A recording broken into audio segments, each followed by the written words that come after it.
Hi there, and welcome to episode 91 of the Ski Podcast. Thanks for joining us, listener. Today, we're going to be chatting about Aletsch Arena in Switzerland, the Altitude Comedy Festival in Austria, the art of boot fitting, and the art of snow forecasting, as well as going behind the scenes at the UK's 2023 ski test. Now, I'd like to start by thanking Switzerland Tourism for sponsoring the podcast. If you follow me at Skipedia on Twitter, you'll know I had a great trip last week to Andermatt and the Aletsch Arena. You'll also know I travel by train. And I just want to chip this in. I know I do go on about it a bit, but it is very easy to do. To Switzerland, it took me 10 hours from London St Pancras to Andermatt, platform to platform. I've written up my journey on Ski Flight Free, so that's skiflightfree.org, and I'll put a link into the show notes so you can have a look at that. And, I encourage you to travel by train if you want to. Now, my name's Iain Martin. I'd like to introduce my guest today. Firstly, I'm delighted to welcome Janine Winter from Winter World Connect. Hi, Janine. How are you? Hi, Iain. Yeah, very well, thank you. And also, I'm delighted to welcome Nick Russell, founder of snowforecast.com. Hi, Nick. How are you? Hi, Iain. I'm really well, thanks, and good to meet you. Excellent. Now, our regulars, Katie and Al, will be on as well, but they're both travelling today, so we've recorded those segments separately. Let me start off by asking my traditional question to my guests. When did you last ski or snowboard? Let's start with you, Janine. About 2 or 3 days ago. Right, okay. I'm quite lucky I'm in resort, so. Right, the way you were thinking about it there, I was thinking, it could be years, but 2 or 3 days ago. Yeah, remind us where you are. I'm in Kaprun in Austria, so where the Kitzsteinhorn Glacier is. Okay, and what were the conditions like when you were up there? Well, when I was there, actually, it was really nice. It was a beautiful sunny morning.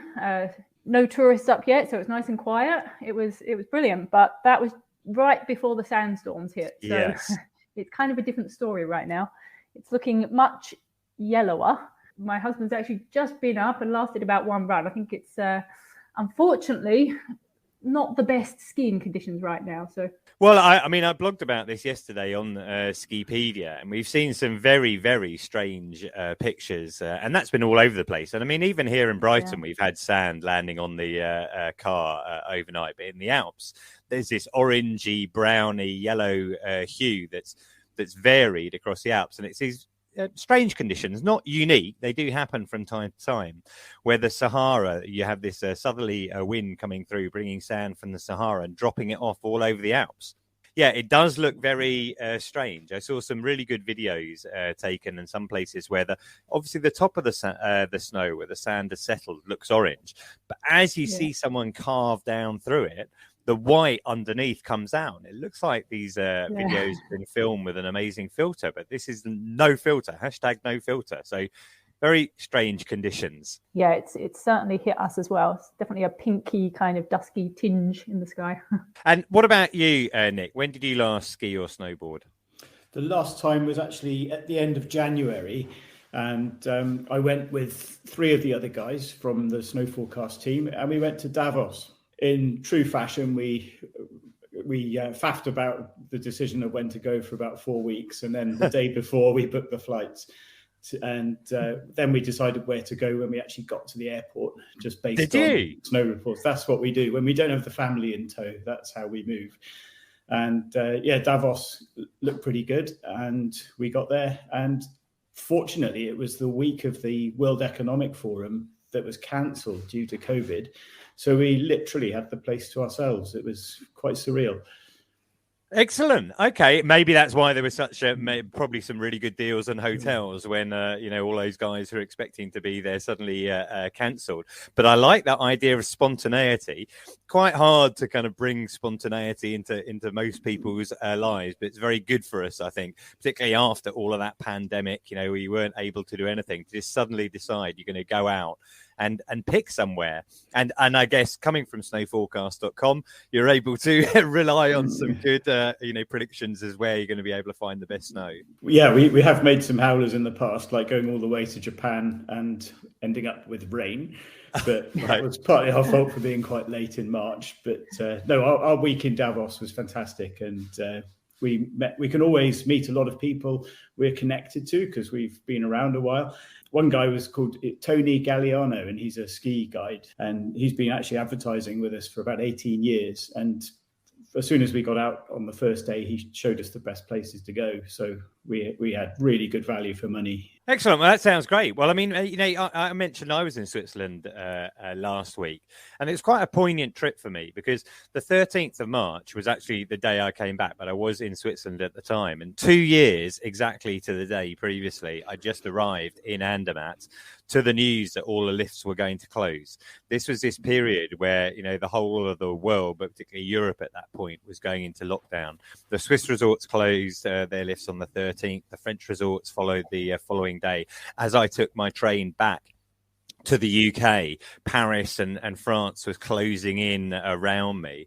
And so it was really reaffirming and just incredibly encouraging to be out there again, at a time when skiing is almost back to normal. A few changes have happened. In fact, while I was coming back from France, in fact, the day after, they changed their rules about the pass sanitaire, and you don't have to, prove you've been vaccinated to be able to ski now. Normally, these are sort of things I go through with Katie in the Battleface travel update. But it's so nice that we're nearly back to normal. We're not actually going to talk about all the rules this week. We're going to talk about some of the realities. So let's have a listen to my chat that I had with Katie earlier. Great. Well, I'm joined today by Katie Crow from Battleface Travel Insurance. Hi, Katie. Hi, Ian. Good morning. Great to have you back on the show. Obviously, one of the great things about travel at the moment is it's becoming significantly easier for everybody, not just skiers. But I think a few developments. But the broad picture is that it's just easier to ski and to travel all over Europe and the world. Yeah, exactly. Exciting times because all remaining COVID travel restrictions have been dropped across the UK from last Friday. So they've scrapped the passenger locator forms and the requirement for all unvaccinated arrivals to get tested, which is absolutely brilliant news.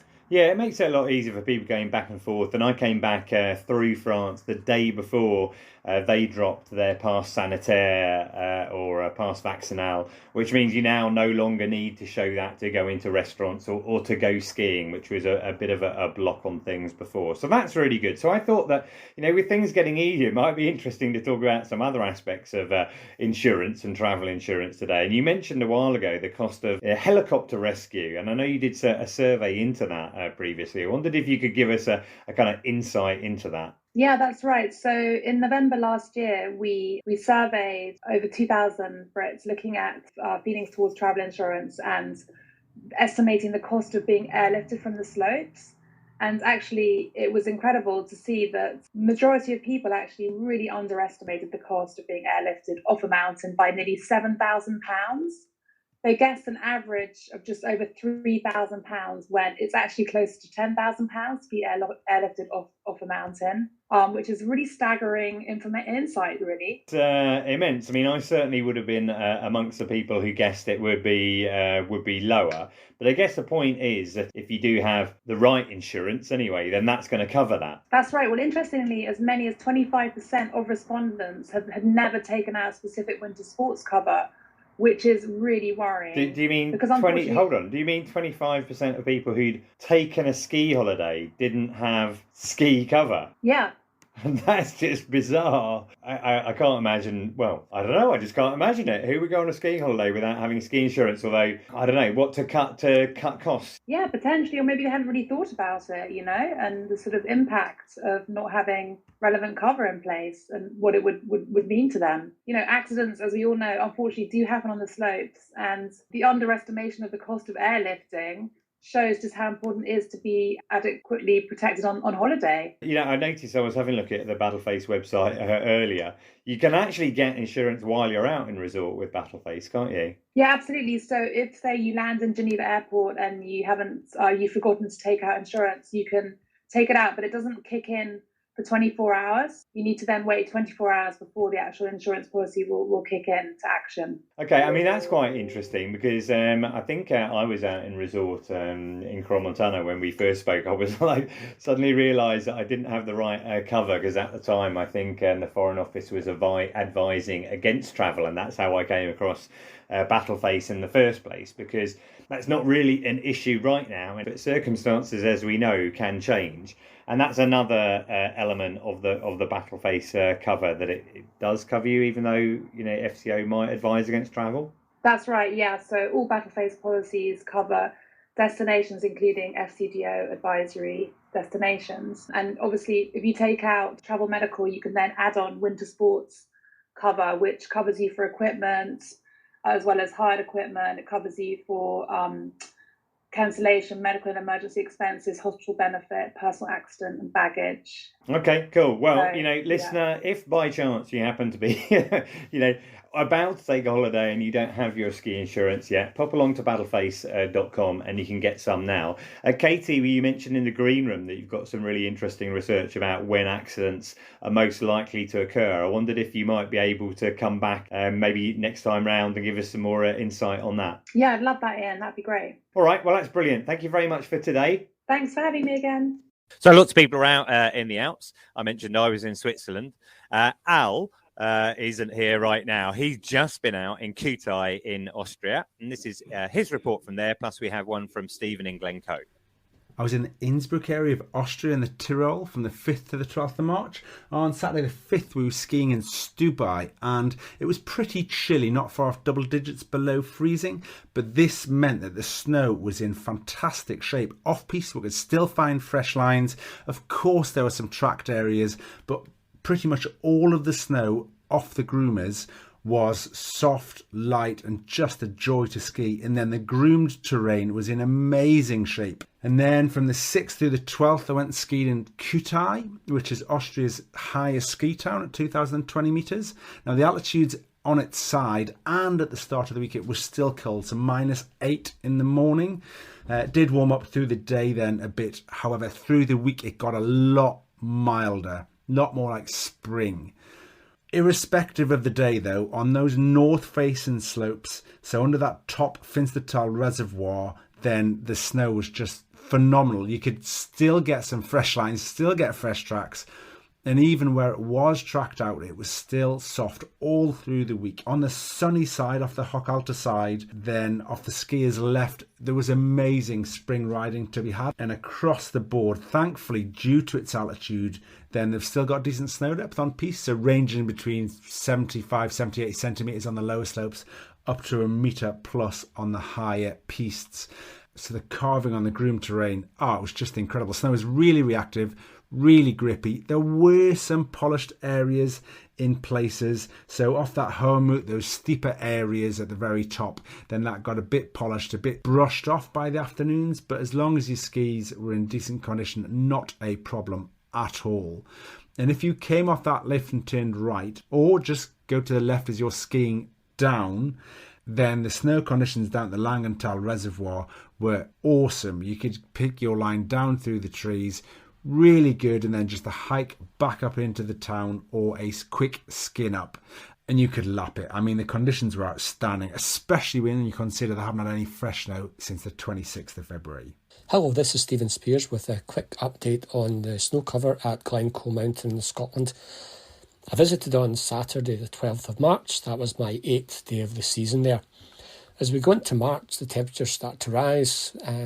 Unfortunately, the leftover in the east has closed Glencoe Mountain, and Nevis Range are still going strong on the west coast. The top runs have got good cover of deep snow, a wee bit icy to start with, especially in the spring run, which is a steep red run. The flypaper was open. It's now safe to open, so we're seeing some action on that.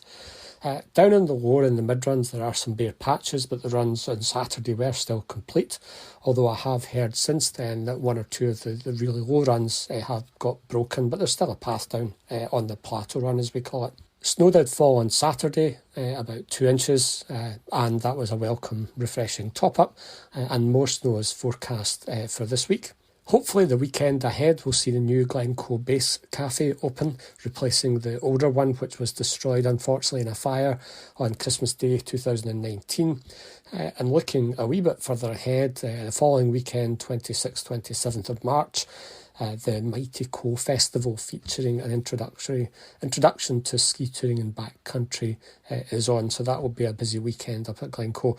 So plenty to look forward to, including some new snow on the way. So I mentioned I was out in Switzerland. Andermatt, I'm going to cover that in the next episode because I want to be able to do it justice. And there's so much to cover here. But right now, I'd like to focus on the Aletsch Arena. Now, I don't know if you've ever heard of this. Have either of you, Janine or Nick, been to Aletsch Arena? No. It's right down the far end of the Valais.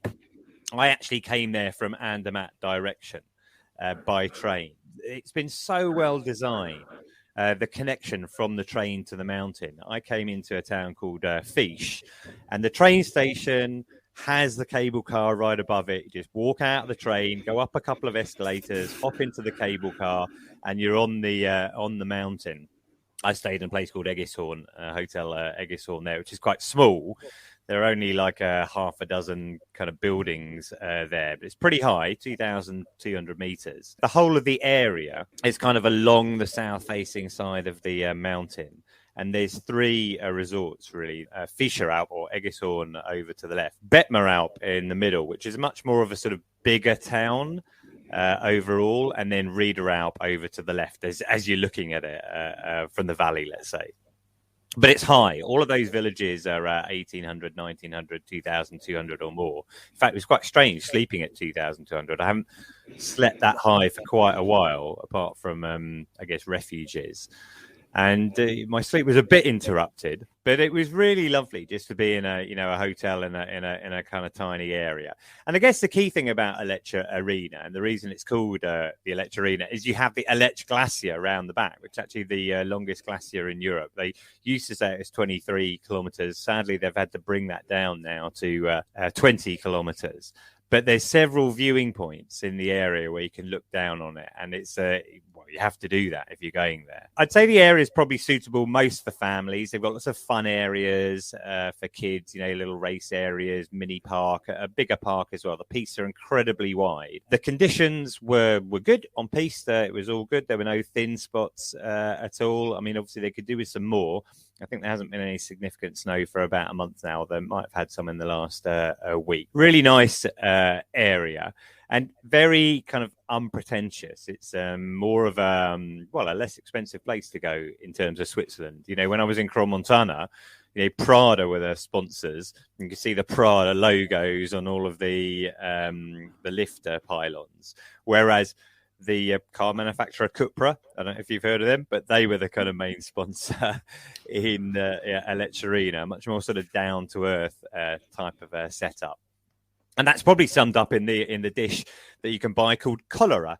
And I'm just going to bring in a little interview I did there. So we're sitting in a beautiful restaurant right now. I'm sitting with Jasmine from Aletsch Arena. And bizarrely, I've just ordered a dish called cholera.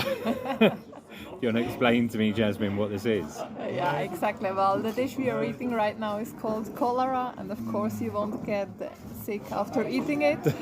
Well, basically what we're eating is a covered vegetable pie with leek, onions, apples and cheese inside. And it's called like that because, it was invented during the cholera pandemic.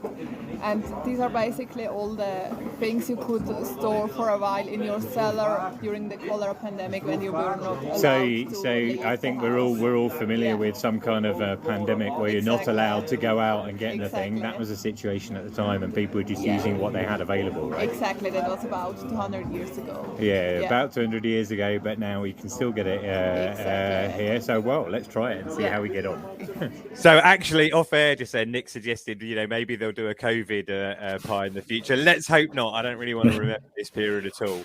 But just to sum it up, Aletsch Arena, it's a big ski area. It's over 100 kilometres. I really think it's much more suitable for families, someone who wants to try Switzerland. It's quite easy to get to from Geneva. If you wanted to fly, you can get the train there very easily. You can get the train there overall, as I did. But also, if you look quite closely around the website, there's some very good deals. On Saturdays, all children under 20 ski for free, which is a really good deal. So if you time your trip, the reason they do that is most people come in and out on a Saturday and they're trying to get local people to ski as well. You need to think about that in your planning. And then also, they give you free skiing from 3:00 the day before your lift ticket starts. So if you organise that really cleverly, there's actually have night skiing one evening as well. in Betmeralp. So you could turn up, ski from 3 until 9 for free, and then start your lift pass the next day. Make sure you have a Saturday integrated in there as well, so the kids get a free lift ticket those days as well. And so that's how they're trying to kind of position themselves a little bit differently.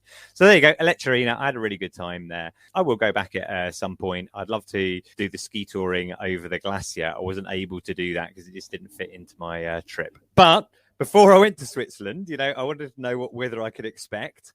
I typically turn to snowforecast.com. To be fair, I believe it's the #1 ski website in the UK in terms of traffic, and we're lucky enough to have the founder with us today, Nick Russell.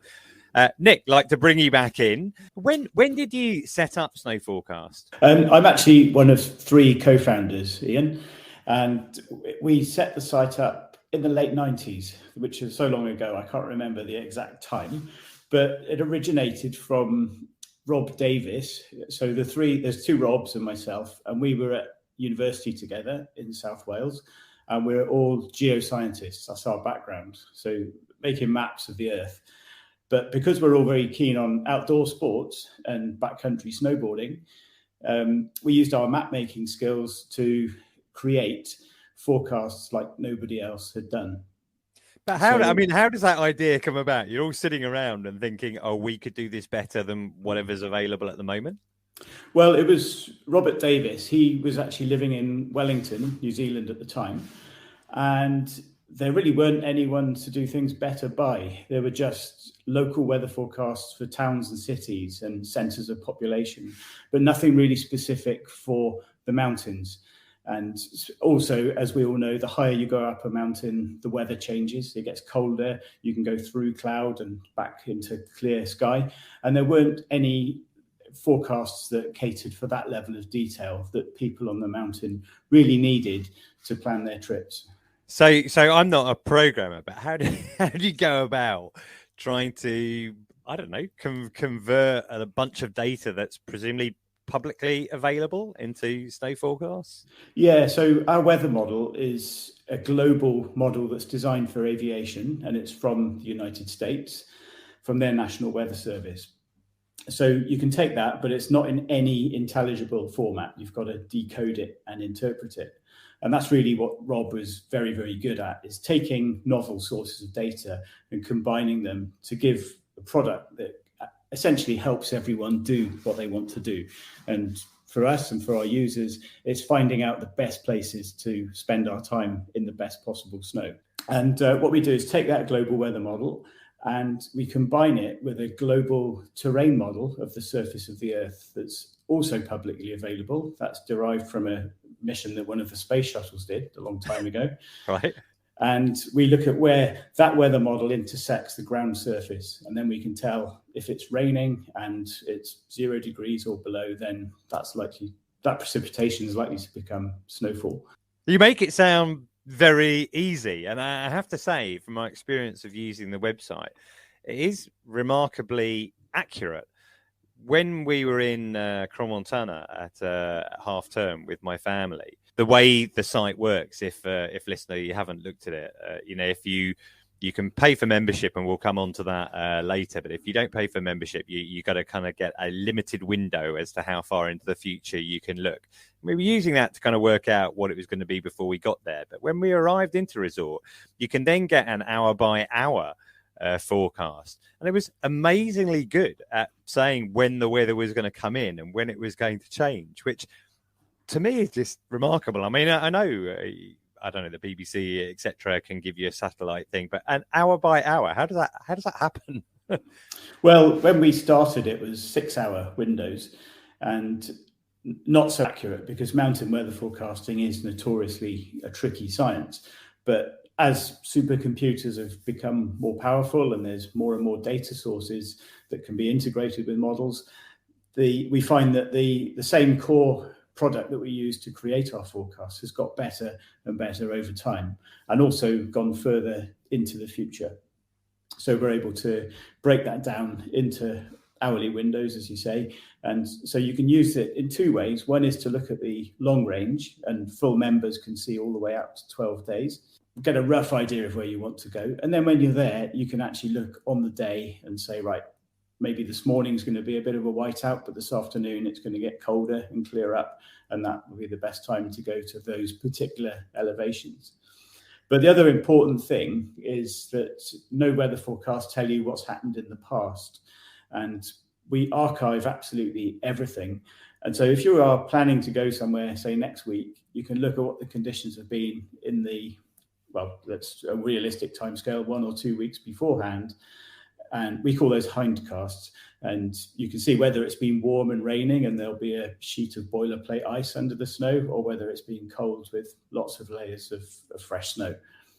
Right. I mean, that is good. I have to admit as well, I've written, I write content for various people, and I've used some of your historical snow depth data, which is on the site as well, for helping to, build blog posts. I mean, you said you started in the late 90s. I also started a website in the late 90s, which was, natives.co.uk. And I think one of the advantages I had, which probably you had as well, was first mover advantage. We were the first people in that space because there weren't really that many websites around. And whereas mine was in a bit of a niche, it did okay, but your snowforecast.com has basically gone stratospheric. I mean, how many, can you give us an idea of how many visitors you get and how many resorts you cover, etc.? Yeah, we cover just over 3,000 resorts, and they are global. And because we really built the tool for ourselves, we cover a lot of small places that many people have never heard of. And that's the beauty of it, really, is that you could say, right, where shall I go at Easter? And you could choose all the big high resorts, but you could also look a little bit deeper at some of the smaller places that will be less crowded and possibly have better conditions. When we started, the site was just for ourselves. So it was hosted on a little server in the university, and I believe it was just a map. It was a map of a volcano in New Zealand. And words kind of seeped out and people started using it. And then we did a map of the Alps and it became more popular. And then we had to move it off the university server because people were starting to look at us in funny ways. And we started renting some space in a server farm in London. A couple of years later, we found that we were regularly burning out hard drives. And we thought that this company aren't very good. They haven't got very good hardware. But it was actually the volume of traffic was getting more and more. And the hardware wasn't up to it. So we had to keep upping our game in terms of where and how the site was hosted. And that kind of gave us an inkling that at that point, it could become something that we could move towards a more commercial product. Whereas before it was always free and just for us.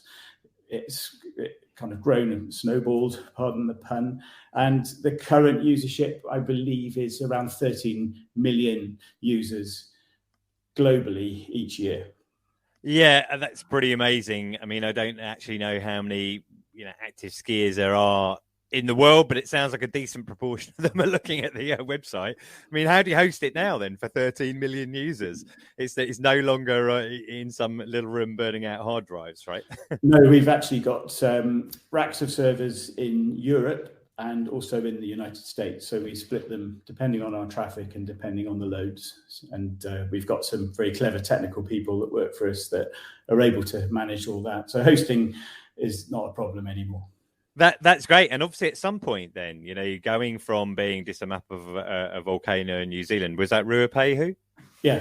Started off with that. You added, more resorts. You found out you're getting a lot more traffic.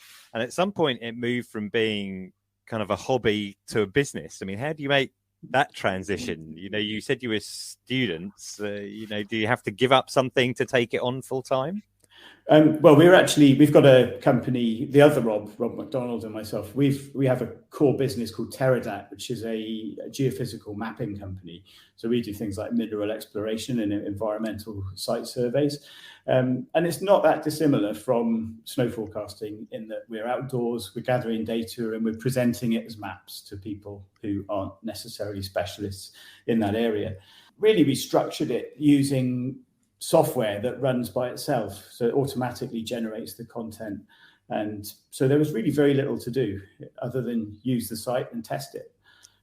now we've got a bigger team, and we've got people that write for us. We've got other sources of data other than forecasts, like live data, webcams, etc. So there's a bit more management that needs to be done, but still we've got a really good core team that can keep that. Excellent, but you've commercialized it as well. I mean, you're making money out of it, whereas before it was, I mean, assume you are, because there's adverts on there and you can buy a membership and things like this. That's right, yeah. So started off as free, and actually going back to what you said about first mover advantage, we had a really big advantage with Google and other search engines, because those were the days in the early 90s where you could optimize a page with keywords and you'd see where you rank the next day. You get crawled overnight and you say, oh, we moved up 2 places, keep going like that. We worked our way to the top of all those old hotbots, InfoSeek, Excite, search engines. We've kind of retained that authority, and we come up number 1 on Google pretty much for everything, which is, you know, a huge advantage that we wouldn't have if we necessarily started the business in this current day. Having worked in search engine optimization over effectively all of that period that you're talking about, those days in the past when you could just make a very small change and it would make an immediate difference are amazing. Now it's a lot more complicated. Right. I mean, that's really interesting. And in terms of, the membership then, I'm not a member, I have to confess. I've used the kind of free features. But if you did decide that you wanted to be a member, what would you actually get for that? The main thing is it extends the tools so they become more useful for planning. So it unlocks the 1 hour detail. You get forecasts out to 12 days instead of 6 days. You can access the past weather, so you can look back any period of time. I think we go back about 15 years now, but that really usefully 1 or 2 weeks if you're planning a trip.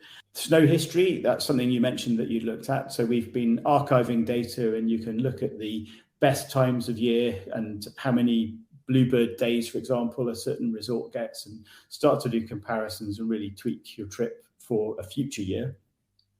And then as well as those weather tools, you also get a lot of discounts that can more than cover the £3.99 a month membership, such as Intersport. They're one of our biggest commercial partners, and they give fantastic discounts on ski and snowboard hire. We've got accommodation partners, insurance. So I mean, I had a look on the page, and there are obviously a lot in there. Well, that is brilliant, Nick, and I love to hear stories about people who, started off, with a passion, have turned it into a business. And, it's very exciting story. So, listener, you're probably using Snow Forecast already. If you're not, it's snow-forecast.com. Go and have a look, and thanks for sharing that with us, Nick. Thanks. Now, this must be our entrepreneurs episode. As the guest today, Janine Steeple, has also recently founded her own website, which is Winter World Connect, and we'll talk about that a little bit more. But you are, in my mind anyway, a master boot fitter, because we first met when you were working in the UK at Profi, and I'm delighted to say that you fitted my ski boots, which I'm still using now. Very comfy they are, although you did make me worry a bit when you told me I had concave shins at the time. I think there was properly a technical word for that, wasn't there? Well, verum, tibial verum. There you go. That's what it was. Tibial verum.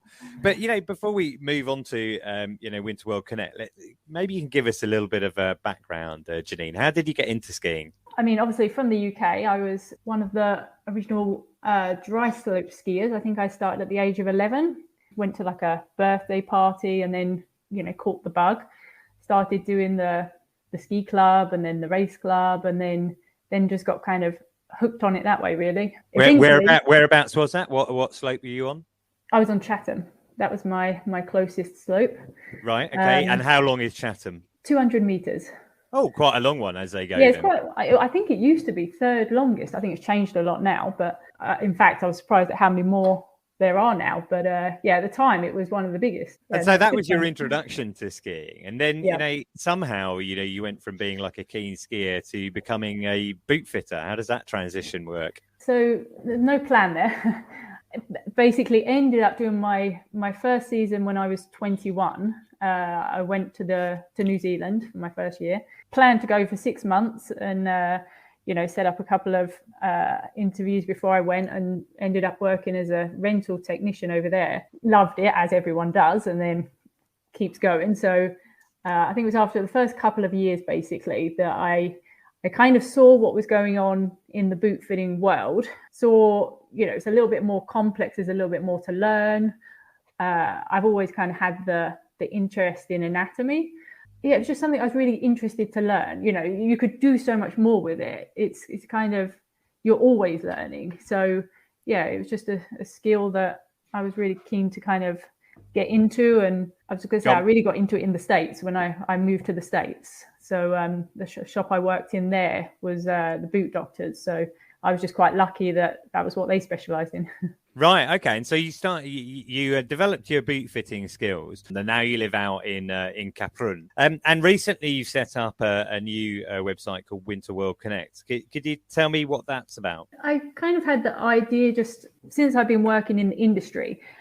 There's various gaps that I came across along the way, and I was just trying to think, what could I do to kind of help the industry, make it a little bit smoother for both employers and for skiers. So I kind of split the website into 4 sections. So part of it's creating a network of stores, basically. So the goal is to get a network of stores worldwide so people can see what services are available, exactly what they can get and where. It's just to make it easier.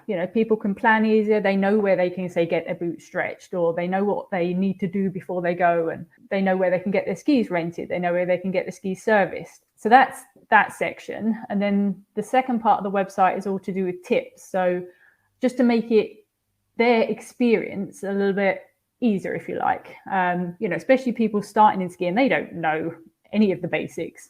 And you working in a shop, you commonly see people just making silly mistakes that they'd have a much better experience if someone just kind of give them this little bit of info from the start. So just things like wearing the right socks, how to buckle a boot, what to look out for with skis. And I just wanted to share some of that information. So I'm kind of trying to regularly share top tips just to educate people a little bit more, things that I've learned that maybe then they have a better experience, and maybe then we can see a better return rate to the sport, because a lot of people try it and then hate it and they never try it again. So I know there are people like that who try it and hate it, and I find that so firstly sad, that has been their experience, and I guess it's also like really disappointing, because we want as many people to come into sport as possible.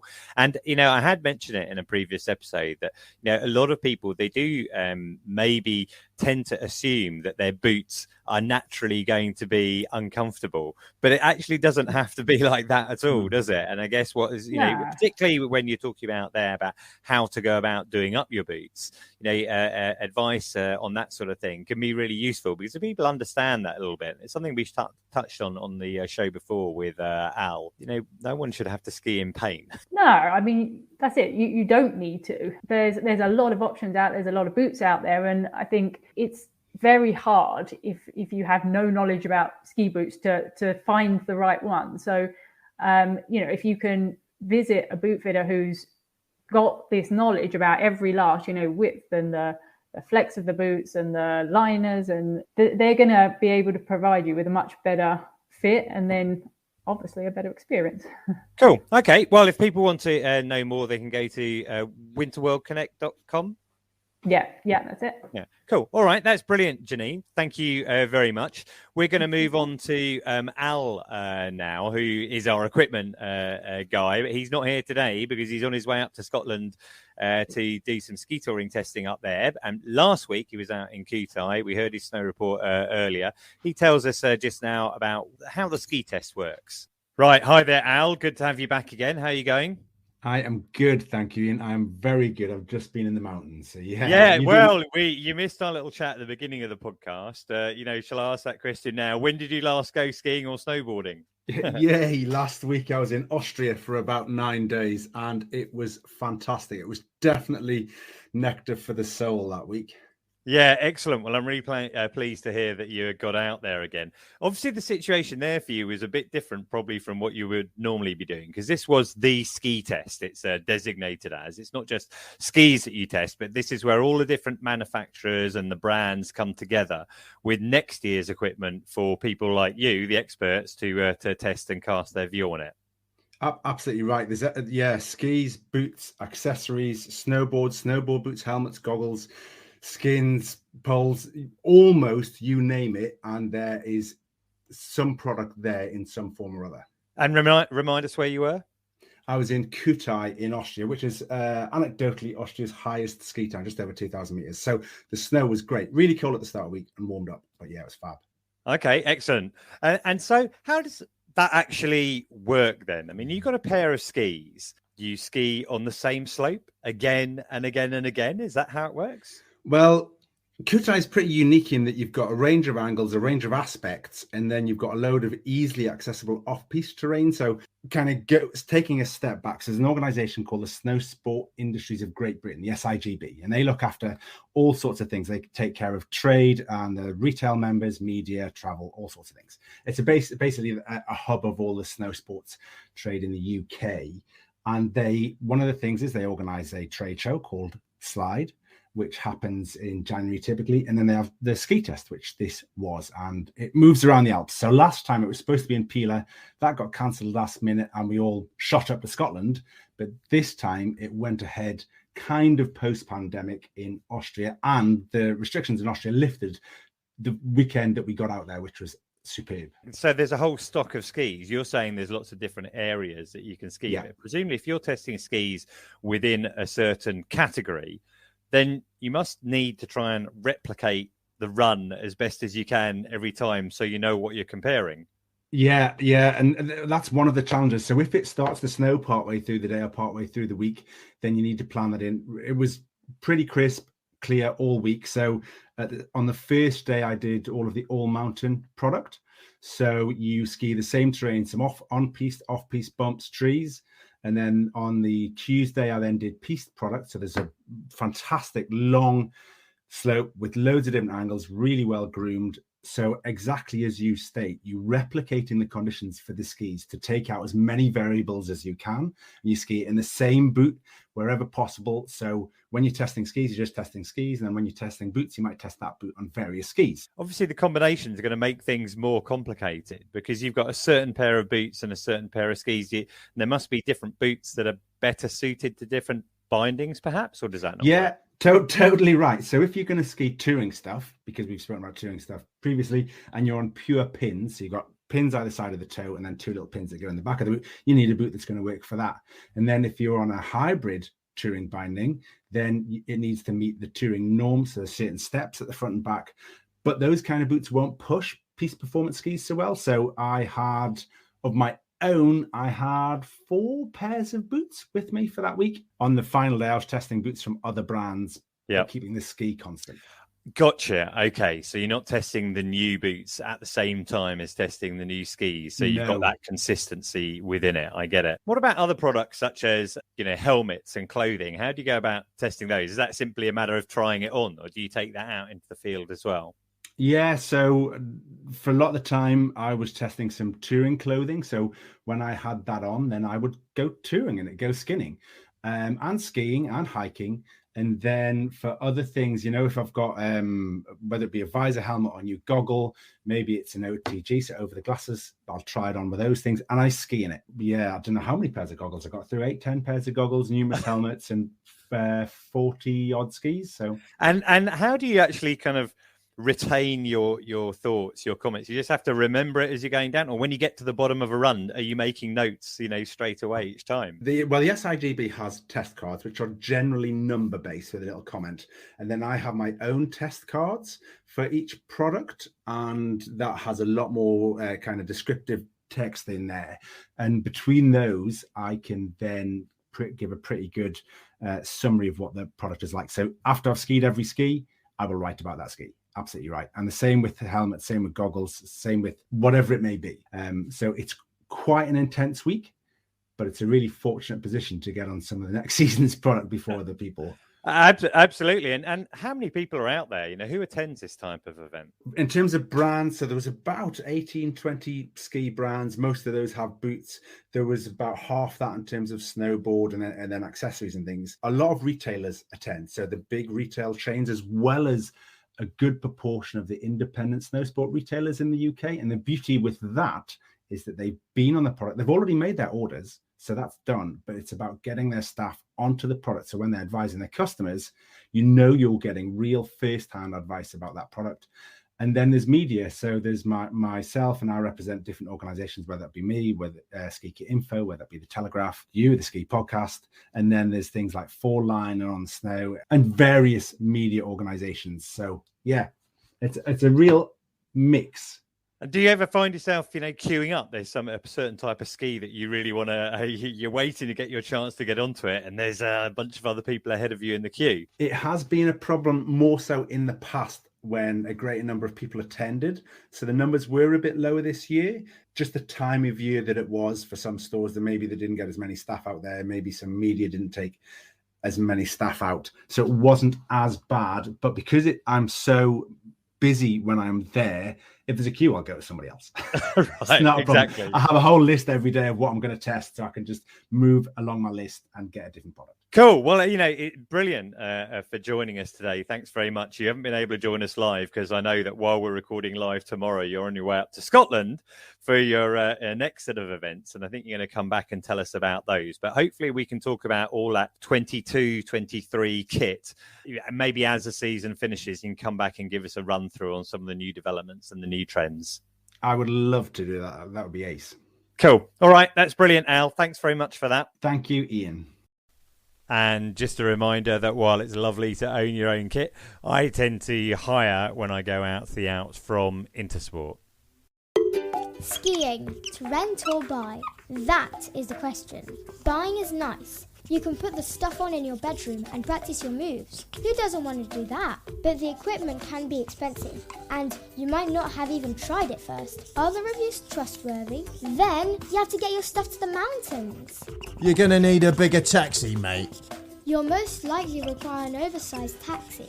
There's the airline baggage fees and the hassle of dragging it all around with you. Or you could rent. It's easy to pick up in resort, and it'll work out cheaper than the luggage, the airline fees, the oversized taxi, let alone buying the equipment. And you can swap and change your equipment as much as you want. You can take as many skis out of the shop as you wish, depending on conditions. Go snowboarding or have your own ski test. Worried about painful ski boots? Get your feet scanned, and if the first pair doesn't fit, keep swapping them until you find the perfect pair. And if you love the stuff so much, of course we'll sell it to you. But why would you do that when you can get brand new skis again next year? Join the sharing economy. Just Google Intersport Ski Hire.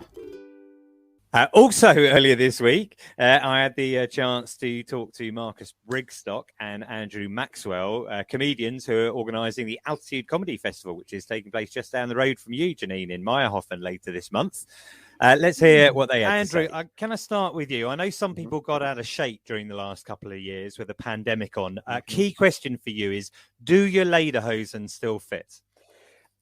Unbelievably, yes. They're quite generous. There's quite a generous flap at the front. They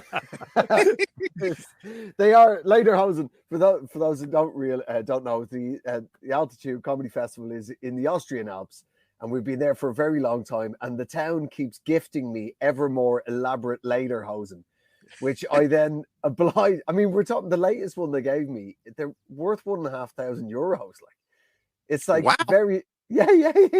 Like, I have to say that the latest set you've got are the most fetishy looking ones you've had. Aren't they?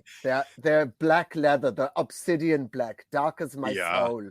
Yeah. And the value presumably goes up after you've worn them as well, right? Oh, absolutely. Yeah, that's how the art world works.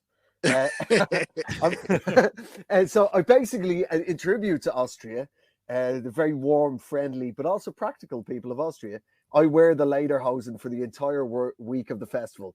I wear them around the town. I wear them while snowboarding, and I wear them on stage. I do everything except for shower in them.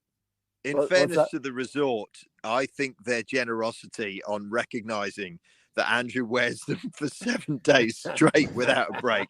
I think it's really smart on their behalf to go, yeah, I think we'll give them a new set. They welcome us with wide open arms. And when I say that, a lot of our time there is spent not just in lederhosen, but naked. It's compulsory to be naked in their spa situation. Yes. And you'll often have really detailed conversations with members of the audience and organizers of the festival with just everything out. Everything. Alice Klar. If you go in St Anton, if you go to the wellness centre there's big signs on the way in saying no clothes beyond this point. You've got it. What's amazing about Austria is you've got to be naked in the sauna, but you're also allowed to have a glass pint in the sauna with you. So it's the exact opposite of British and Irish health and safety. No penises and plastic glass.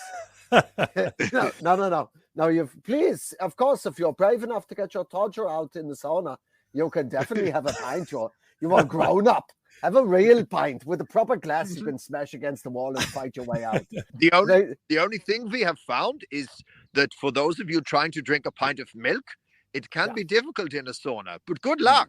Yes, enjoy. Yes, it's a sign as well. It's an underground sign. You know that feeling, especially like this year, it will be the biggest of all because I haven't been because of the pandemic for 2 years. When you first get to the top of the mountain and breathe that in and see the view and everything, it lifts your soul. So we've always just been passionate about that. And then the jamboree through the night is it's I would say the greatest week in any given year that I have. Yeah, well, I think you're absolutely right. I think all of our listeners would certainly relate to the idea that the mountains lift your soul. As I'm sure you all remember, we are, of course, on a ski-based pod. There is two types of mountain valley from your geography history.